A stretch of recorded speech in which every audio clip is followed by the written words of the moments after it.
বলছিলে? ও হ্যাঁ, এত সহজে ছাড়বে না। ও তাহলে কথাগুলো কানে গেছে। আমি তো ভাবলাম ওই যন্ত্রটার কাজ তোমার যে অমায়িক গলা না, এই যন্ত্রের আর কি সাধ্যি যে তোমার গলাকে হার মানায়? তা বলো, ময়নাদি নিশ্চয়ই আজ কোনো কেলো করেছে? তুই ময়নাকে ছাড়া আর কিছু ভাবতে পারছিস না? করে পারবো মা, ভাবার মতো আর কিছু রেখেছো নাকি? তোমার রোজ সকালের শুরুটাই হয় ময়নাদের বিরুদ্ধে একটা না একটা অভিযোগ করে। ময়না আজ এই করেনি, ময়না আজ সেই করেনি। জানিস কুচ্ছি, ময়না আজ কি করেছে? রোজ সকালে এইসব অভিযোগ আমাকে শুনতে হয় না? হয় হয় মানছি, হয়, কিন্তু আজকের ব্যাপারটা একদম আলাদা। আজ অন্তত ময়নার এগেন্স্টে আমার কোনো অভিযোগ নেই।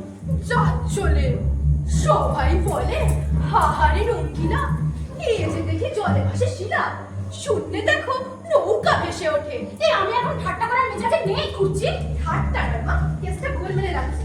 ময়নাদের বিরুদ্ধে আজ তোমার কোনো কমপ্লেন নেই? না নেই, কারণ আমি নিজেই আজ ওকে একটা অন্য কাজে পাঠিয়েছি।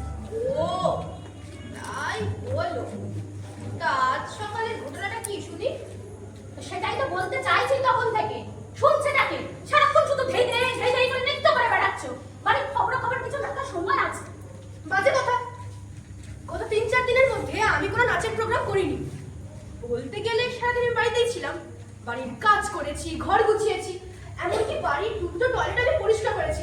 এরপরও তুমি বলছো যে হ্যাঁ বলছি, বলতে বাধ্য হচ্ছি। শুধু শুধু এই ঘরের কাজকর্ম করলেই হবে? এই বাড়ির লোকজন কে কোথায় আসছে যাচ্ছে, কি করে বেড়াচ্ছে, সেটা কোনো খবর রাখতে হবে না? বাড়ির লোক?